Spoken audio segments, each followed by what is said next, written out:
Hi everyone, it's the Bad Guy here, back with another video, and today I'm going to be bringing you my top 5 tips on how to stabilize your runs in the Raid 5 dungeon. Stay tuned.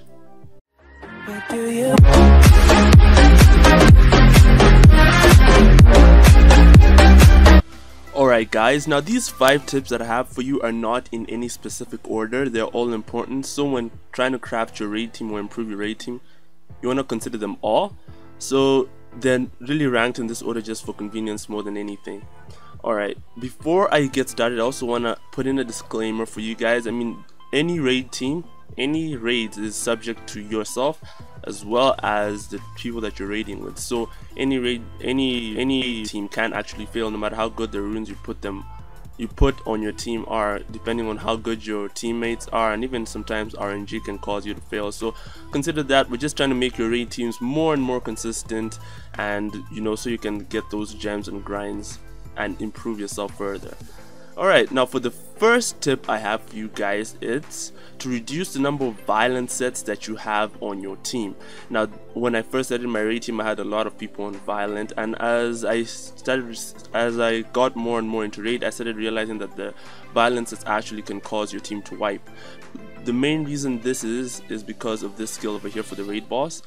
This skill, Rageful Roar, because after every 15 turns he'll strip your team and stun them. You see, he just did it right there. Now if you have a lot of violent sets, these guys are going to be taking a lot of turns. Like if you have violent sets on your Panda or your Frontline, or even your Xiaolin, they'll be unnecessary, not really your Xiaolin, but your support type tanks and things. They'll be taking a lot of turns, and then they'll be pushing up the turn counter, and the boss will more often stun your team and strip it.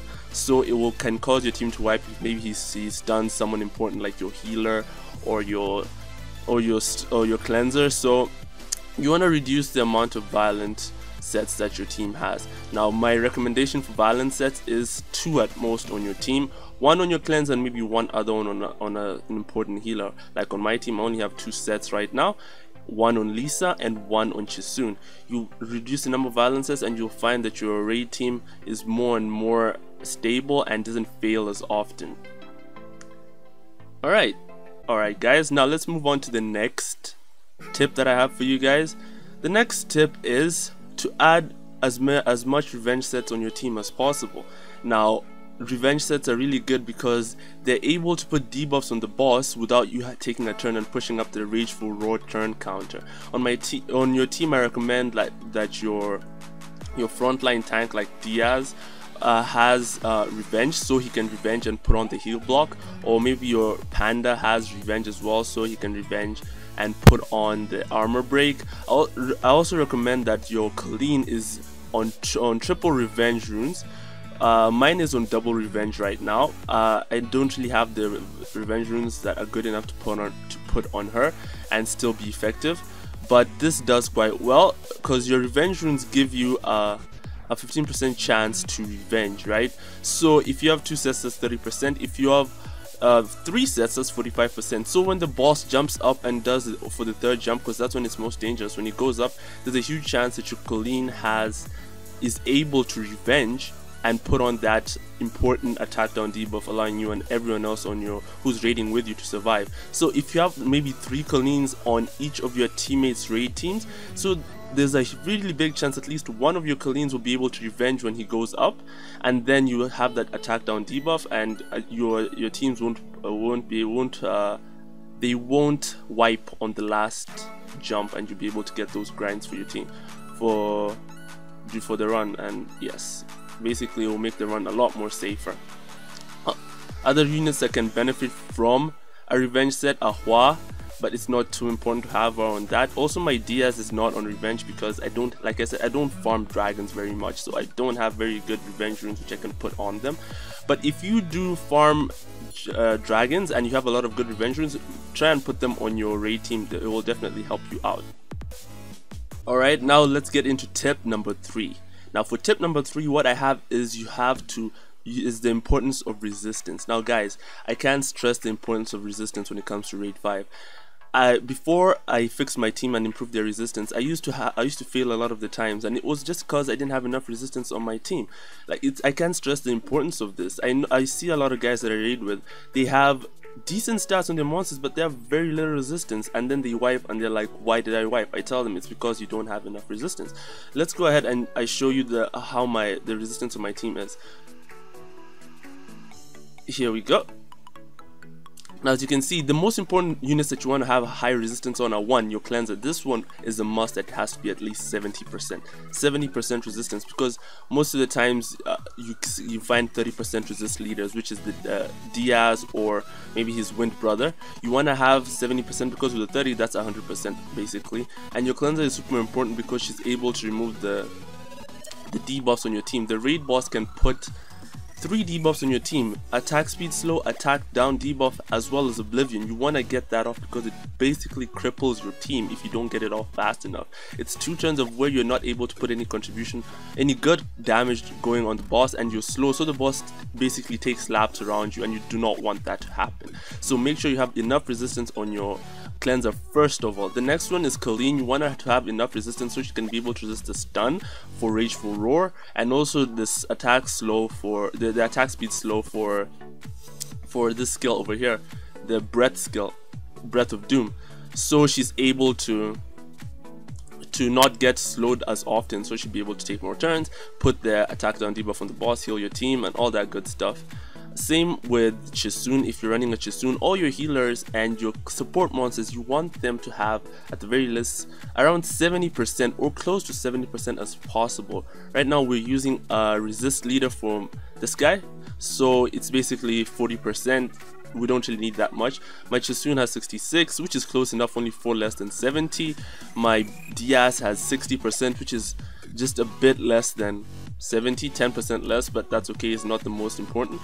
And even on your attackers, though, you want to prioritize damage on your attackers more than things like resistance, but you want them to have some, like as you can see, resistance 56, so she can resist the attack down debuff, so she can consistently keep doing damage to the boss, as well as if she gets slowed and attack, if Hua gets attacked down and slowed, she's doing no damage basically, because she scales off speed as well as attack. And if both those debuffs are on and there's no cleanse available, then she won't do anything. And she can also, Oblivion will make her do nothing, so you want her to have a decent amount of resistance, so at least she can resist 1 or 2 of the debuffs.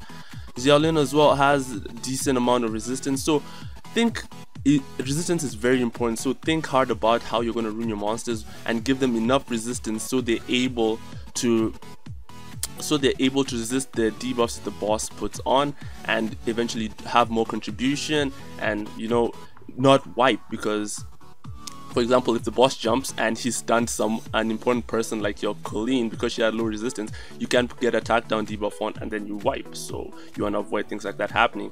Or if your entire team has all these debuffs on them, like as you can see here, they resisted a lot of debuffs. My Chisun basically has no debuffs on her, and my Colleen, they have debuffs, but they don't have all 3 debuffs, most of them. So as you can see, they resisted, and this helps keep your team more safe, and so you'll be able to do more and contribute more, and eventually make your runs more stable. Okay, alright guys, let's move on to the second tip that I have for you today for improving your raid team. Number 4 is your attacker stats. You need to consider your attacker stats when you're runing your monsters. Now we know free rune removal is coming up soon, so this should help you guys who are trying to rune up your raid team in a proper way. Now what I'm talking about by attacker stats is, for example, on my team I have Hua and Xiaolin as my attackers. Now what you want to do when you're ruining them is not just focus on the damage, you need to consider their HP and defense as well, because you do want them to be able to survive the boss. A good example is on the last jump, if we're unable to get the attack down debuff from the boss, my attackers can still take a hit from the boss without wiping. That's what you want to be able to at the very least do. Maybe take 1 or 2 attacks without compromising too much on the damage that they do. Let me just show you how my attackers are ruined. Over here, as you can see, my Hua has 13,000 bonus HP as well as 300 bonus defense, and my Xiaolin has 10,000 bonus HP as well as 400 bonus defense. This is what you want to shoot for, at least 10,000 ish bonus HP and a bit of bonus defense on your attackers. It doesn't unless they're on vampire. Then if they're on vampire, you can afford to go for a bit less, like 8k, maybe 7k at the very least. But you want to have them, you want to allow them to be able to survive a hit from the boss so they don't wipe. For example, I've seen this happen where your how do I put it, your support monsters, let's say you only have one attacker on your team and your support monsters have decent HP and things like that.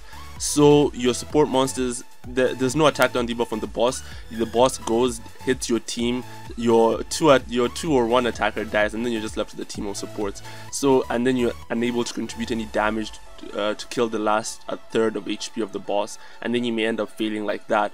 Or maybe two of you on the team lose attackers, so now there's no longer any damage to kill the raid boss fast enough, and then he ends up wiping your team. These are things you want to avoid by making sure that your attackers are able to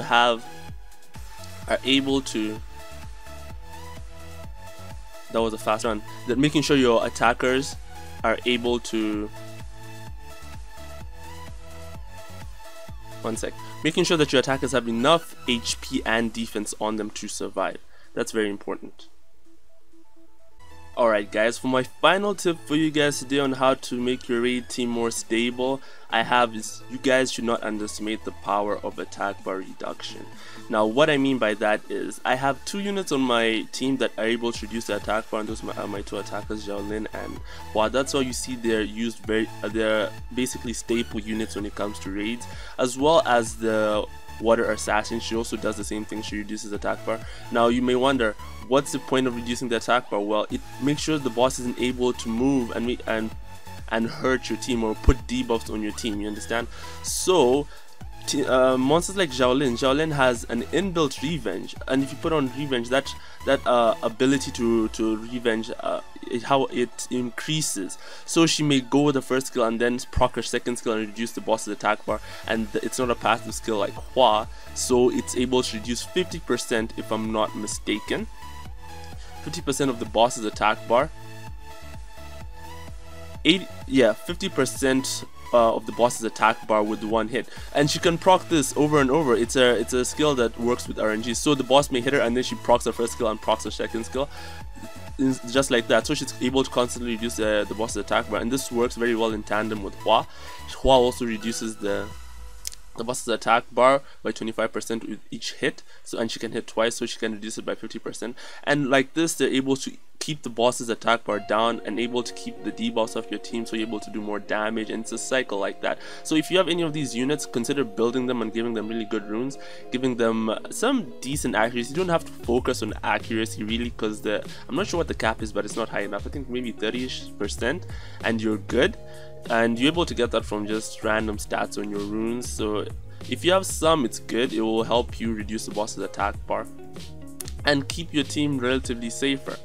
So those have been my 5 tips for you guys on how exactly you can improve your raid teams, how you can make them more stable, and basically get more grinds, get more as you can see there, my team managed to survive a hit when there was no attack down debuffs. That's why the importance of stats and all. So anyways, yes guys, this have been my 5 tips. I hope you enjoyed them. I hope they help you out, because free rune removal is coming, is gonna be here very soon, I think in the next week or so. And if you wanna raid, if you're having a problem with raid and you wanna rune up your team in a way that will make it more stable, take a look at this video, go over it, ask me questions in the comment section below, and I'll definitely answer you.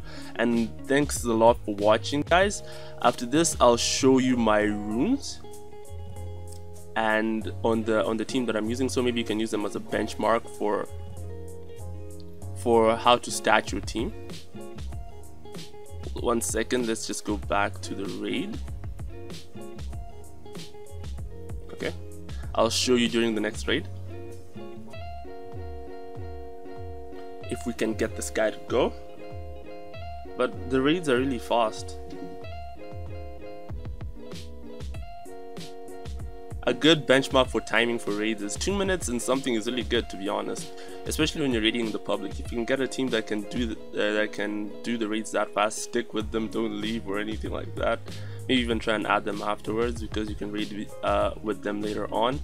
And also 3 minutes is also pretty decent. You want to avoid 4 minutes, but then again, if you're new, 4 minutes is also pretty good. So it depends on what stage of the game you're in and what kind of team you have. Okay, here we go. Like, I was gonna show you guys my runes. These are my Chasun's runes. Eventually I will take her out of my team and put in an attacker, like, or someone else like Mikhail or something. This Diaz's runes. I would like it better if I had a revenge set on him, but it's unfortunate I don't really farm dragons all that much, so I don't have any good revenge runes for him. This is Hua. You can see good stats and all, good attack, decent everything.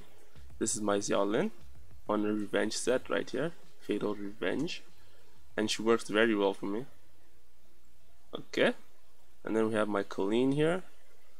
Once again, decent stats, double revenge nemesis, and finally we have my Lisa.